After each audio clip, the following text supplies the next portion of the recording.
अभी तक हमने प्रश्नावली 7.3 को हल का पहला और दूसरा क्वेश्चन आपने सॉल्व किया है। अब हम लोग प्रश्नावली 7.3 का तीसरा क्वेश्चन सॉल्व करते हैं। देखिए कहा है कि किसी त्रिभुज के शीर्ष जिसके कोई त्रिभुज है जिसके शीर्ष 0, दूसरा है शीर्ष 2, -1, 2, 1 और 0, 3 है वाले त्रिभुज की भुजाओं के मध्य बिंदु, मान लो कोई त्रिभुज है इन शीर्षों का, उसकी भुजाओं का अगर मध्य बिंदुओं से बनाने वाले, यानी जैसे मान लीजिए यहाँ पर एक त्रिभुज है ABC, ठीक है, हमने मान लिया उसकी भुजाओं के मध्य बिंदु, ठीक है, जैसे P, इस AC का मध्य बिंदु R है और BC का मध्य बिंदु P, ठीक है।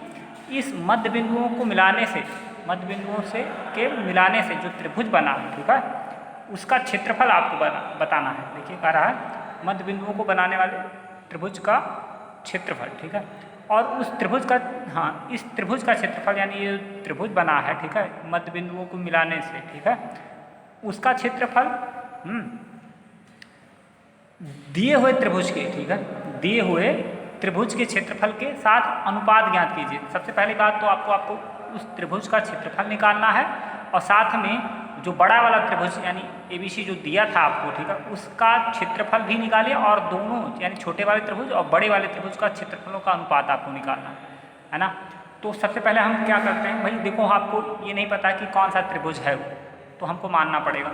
हम मान लेते हैं, माना त्रिभुज के शीर्ष A, B तथा C हैं, जिसके निर्देशांक आपको दिया है, निर्देशांक क्या 0, -1, B वाला मान है 2, 1 तथा C का आपका 0, 3 है, ठीक है।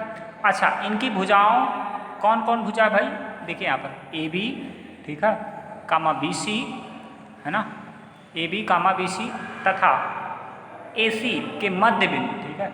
अब जैसे AB का मध्य बिंदु क्या है, P है, BC का मध्य बिंदु Q है तथा AC का मध्य बिंदु R है। देखिए P, Q तथा R है, AB, BC और AC के मध्य बिंदु क्रमशः P, Q, R है, ठीक है। अब ऐसे में तब हमको क्षेत्रफल निकालना है, ठीक है। तो क्षेत्रफल कैसे निकलेगा, अब हम हमारा सूत्र होता है किसी भी त्रिभुज का क्षेत्रफल, वो क्या होता है 1/2 x1 y2 - y3, ठीक है, plus x2 y3 - y1 plus x3 y1 - y2। तो आप क्या करिए, इसको x1 y1, x2 y2, x3 y3 मान लीजिए, ठीक है, x1 y1, x2 y2, x3 y3 मान के आप यहाँ पर सबका मान रखिए, ठीक है। और जब मान रखेंगे आप तो कुछ ऐसा पाएंगे, देखिए 1 - 3 तो कितना होगा -2 और x1 का मान 0 है, देखिए x1 का मान 0, ठीक है, और प्लस 2 × 3 और 4 को जोड़े, मतलब 3 और 1 को ऐड करेंगे तो 4 हो गया, ठीक है ना, और 4 का 2 से मल्टीप्लाई 8 और यहाँ पर 0 का मल्टीप्लाई -2 से तो 0, फिर 0 ऐसे रहने दीजिए, -1, ठीक है, तो कितना हो गया -2 और -2 का गुणा 0 से होगा, कितना हो गया 0 हो गया।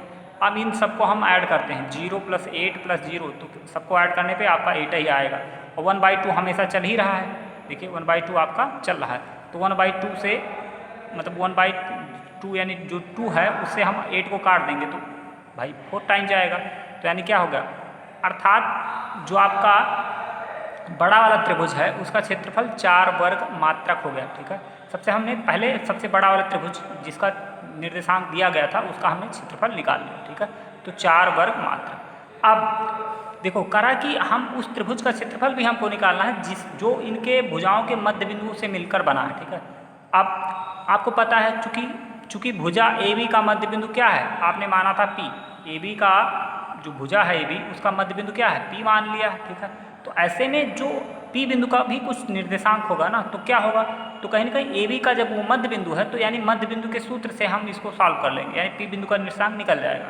क्या निकलेगा, आप इसको x1 इसको x2, तो x1 + x2/2 होता है, तो यानी 0 + 2 का मान कितना हो गया, 0 + 2/2 बराबर कितना 2/2, यानी कितना हो जाएगा 1 हो जाएगा, ठीक है। अब इसका निर्देशांक क्या होगा 1 x के लिए, ऐसे आपका क्या y के लिए भी देखिए तो आपका क्या 1 और -1 को आप ऐड करेंगे, ठीक है, देखो -1 और 1 को ऐड करेंगे तो कितना होगा 2, -1 और +1 तो होगा 0, 0/2।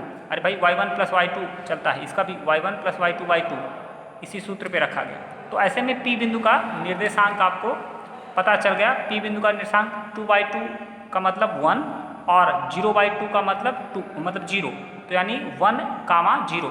अब हम अगले पेज में दिखाते हैं हमको। P बिंदु का निर्देशांक आपको यहाँ पर पता चल गया।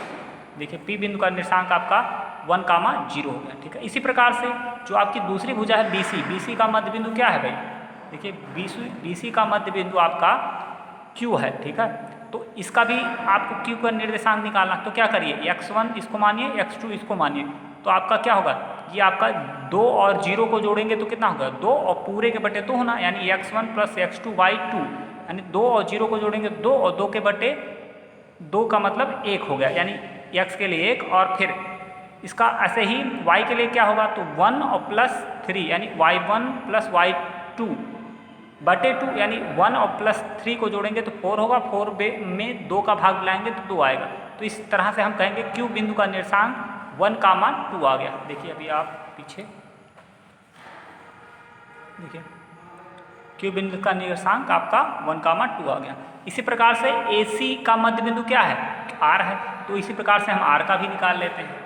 R का क्या होगा, R का आप देखिए, इसको x1 y1 x2 y2, तो आपको क्या करिए, 0 और 0 को जोड़ के भाई x1 x2 को जोड़ेंगे जब आप, तो क्या होगा, 0 + 0 यानी और बटे 2 होगा, तो 0 0 में जोड़ेंगे 0 और बटे 2 है, तो 2 का भाग 0 में जोड़ेंगे तो कितना आएगा, मतलब भाग कराएंगे 0 में 2 का भाग कराएंगे तो 0 आएगा, यानी x के लिए तो 0 हुआ। अब y के लिए क्या होगा, तो -1 और +3 को जोड़ेंगे तो आपका क्या होगा, +2 हो जाएगा, और बटे 2 होना है, ठीक है, तो 2/2 का मतलब 1, यानी 0, 1 हो गया। R बिंदु का निर्देशांक देखिए, R बिंदु का निर्देशांक हो गया क्या, 0, 1। अब आपको PQR बिंदु सबके निर्देशांक आपको पता चल गया, ठीक है। P बिंदु का भी निर्देशांक पता चल गया, Q का भी पता चल गया, R का भी पता चल गया, ठीक है। अब इस भाई जब निर्देशांक पता चल गया तो त्रिभुज के क्षेत्रफल वाला सूत्र लगा दीजिए, ठीक है। इस भाई PQR का भी कुछ क्षेत्रफल होगा, ठीक है, PQR का भी कुछ क्षेत्रफल आपका होगा। क्या होगा, हम सूत्र पे रखेंगे 1/2। अब आपने देखा होगा PQR का जो निर्देशांक निकला है, कुछ हम लिख देते हैं यहाँ पे। P का निर्देशांक आपका था 1, 0, Q का निर्देशांक है आपका 1, 2 और R का निर्देशांक था आपका 0, 1, यही आपका निर्देशांक है। अब इनसे भी भाई आपका क्षेत्रफल, इससे भी एक PQR का भी क्षेत्रफल आप निकाल लो। इसको x1 y1 x2 y2 x3 y3 मान के फिर यहाँ पर फार्मूले पे रख दीजिए, ठीक है। त्रिभुज PQR का क्षेत्रफल फिर आप जब वहाँ पर रखेंगे तो सॉल्व करेंगे। देखिए सॉल्व करने के बाद आपका क्या आया, क्षेत्रफल 1/2 कोष्टक में 1 धन 1 धन 0 सबको जोड़ेंगे तो भैया हमारा 2 होगा, 1 1 2 और 0 जोड़ेंगे तो यानी 2 ही रहेगा, और 2 के बटे 2, ठीक है। देखिए अब आपके पास 1/2 गुणे 2, अब 2 से 2 काट दिया यानी 1, अर्थात 1 वर्ग मात्रक आया, ठीक है। यानी छोटे वाले त्रिभुज का क्षेत्रफल क्या है, 1 वर्ग मात्रक।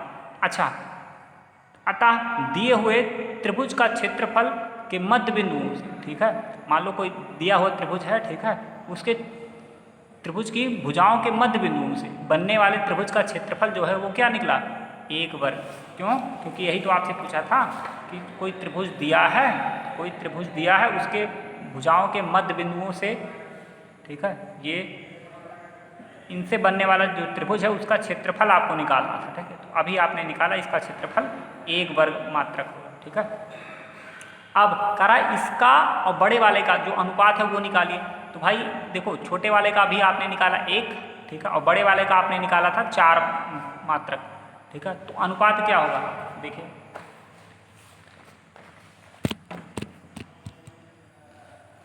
आपका अनुपात हो गया, देखिए AR का मतलब क्षेत्रफल, AR PQR यानी PQR का क्षेत्रफल यानी 1 और बटे अनुपात है यानी बटे करना है हमको, AR ABC तो कितना है 4, तो ऐसे में 1/4 का मतलब 1:4। इस तरह से हम कर सकते हैं। इस प्रकार त्रिभुज, हाँ त्रिभुज का दिए हुए त्रिभुज का क्षेत्रफल मतलब इस प्रकार, नहीं सॉरी, ठीक है, इस इस त्रिभुज का दिया, हाँ सॉरी, जो करा है कि इस त्रिभुज बोले तो ये जो छोटा वाला त्रिभुज है, इस त्रिभुज का दिए हुए त्रिभुज का क्षेत्रफल का अनुपात 1/4 यानी 1:4, ठीक है। यानी छोटे वाले का जो बनेगा वो दिए हुए त्रिभुज यानी जो पहले था उसका जो अनुपात निकाला जाए क्षेत्रफलों का तो 1:4 होगा। इस तरह से आपका हो गया, ठीक है। अब चौथा देखते हैं, उस त्रिभुज का क्षेत्रफल ज्ञात कीजिए जिसके शीर्षों के निर्देशांक क्रमशः त्रिभुज नहीं चतुर्भुज है, एक बार एक चतुर्भुज उस चतुर्भुज का क्षेत्रफल आपको ज्ञात करना है जिसके शीर्षों के निर्देशांक ए बी सी जो दिए गए हैं वो क्या है, इसी क्रम में है, ठीक है। मतलब क्रम जो दिया गया है, ये मान लीजिए ए है, ये बी है, ये सी है और ये डी है, ठीक है। तो आपका देख क्या किया, -4, फिर क्या है आपके पास है -3, -5, ठीक है। सी का है आपका 3, -2, ठीक है। सी का है 3, -2 और डी का मान है आपका 2, 3 मान लेते हैं। माना उस चतुर्भुज का शीर्ष क्रमशः ए बी सी तथा डी है जिसके निर्देशांक क्रमशः इतना इतना इतना, ये ए का हो जाएगा, ये बी का मान लीजिए, ये सी का मान लीजिए और ये डी का मान लीजिए। तो हम क्या करते हैं भाई, चतुर्भुज का क्षेत्रफल ऐसे आप नहीं निकाल पाएंगे, ठीक है। भुजाओं की लंबाई तो दिया नहीं कि मतलब आप लंबाई गुणे चौड़ाई कर लीजिए, यहाँ निर्देशांक से काम करना है तो कहीं ना कहीं निर्देशांक से करना है तो 2 त्रिभुजों में इनको बांट लीजिए, ठीक है। तो हम विकर्ण AC के माध्यम से इस पूरे चतुर्भुज को 2 त्रिभुज ABC तथा एक ADC 2 त्रिभुजों में हमने बांट लिया। तो हमने देखो लिखा कि सर्वप्रथम हम चतुर्भुज ABCD को विकर्ण AC के माध्यम से, ठीक है, 2 त्रिभुज कौन सा ABC तथा ADC में बांट लेते हैं, ठीक है। अब जब हमने बांटा तो अब एक एक करके हम क्षेत्रफल निकाल लें। तो सबसे पहले हम ABC का क्षेत्रफल निकालेंगे। अब ABC का क्षेत्रफल निकालेंगे तो थोड़ा देखिए, हम इस ऐसे आप इसको बंद करिए, ठीक है। अब ABC का क्षेत्रफल आपके निर्देशांक दिए गए हैं ABC के, उसी के माध्यम से इसको x1 y1 x2 y2 और इसको x3 y3 मान लीजिए, ठीक है। अब आप फार्मूले पे रख दीजिए, अब देखिए कुछ मान आएगा आपका इस तरह से। आपका छोटे मतलब ABC त्रिभुज का क्षेत्रफल आपका निकला 21/2। इसी प्रकार से आप कहीं ना कहीं जो नीचे वाला त्रिभुज है ADC का क्षेत्रफल भी निकालिए। तो ये वाला बंद कर लिए ऊपर वाला, ठीक है। अब आपके पास ये A का निर्देशांक है, ये B का, ये D का निर्देशांक, ये C का। आप फार्मूला रखिए, इसको x1 y1 x2 y2 x3 y3 कर लीजिए। उसके बाद फिर आप इसका भी क्षेत्रफल निकाल लीजिए, ठीक है। देखिए त्रिभुज ADC का क्षेत्रफल आपका निकल के आया है 35/2। अच्छा यहाँ पर माइनस में आया, ठीक है। तुम कभी भी आप बताइए कि क्षेत्रफल कभी माइनस में हो सकता है, नहीं हो सकता, हमेशा क्षेत्रफल पॉजिटिव होगा, ठीक है। तो यानी हम माइनस नहीं लेते, हम प्लस लेते हैं, ठीक है। तो 35/2। और आप खुद बताइए भाई, ये त्रिभुज है ना, तो इसका कुछ ना कुछ क्षेत्र होगा ना, ऐसा थोड़ी कि माइनस में होगा। तो ये हमेशा पॉजिटिव रहेगा, ठीक है। क्षेत्रफल हमेशा पॉजिटिव रहता है, शून्य भी हो सकता है लेकिन ऋणात्मक नहीं हो सकता क्षेत्रफल। तो हमने इसका 35 पाया है, ठीक है। किसका, त्रिभुज ADC का क्षेत्रफल 35 पाया है और त्रिभुज ABC का क्षेत्रफल 21/2 पाया। अब तो ऐसे में क्या करें, आपने चतुर्भुज ABCD को 2 त्रिभुजों में बांट दिया था। कौन कौन से, एक त्रिभुज ABC था और प्लस एक त्रिभुज कौन सा, ADC था। दोनों के क्षेत्रफलों को हम जोड़ लेते हैं तो पूरा चतुर्भुज का क्षेत्रफल निकल आएगा। तो 21/2 और प्लस 35/2 को जब जोड़ेंगे तो हमारा कितना होगा, LCM 2 होगा। 21 और 35 को जोड़ेंगे 56/2 यानी कितना, 28 वर्ग मात्रक हो जाएगा। यानी पूरे चतुर्भुज का क्षेत्रफल 28 वर्ग मात्रक। अब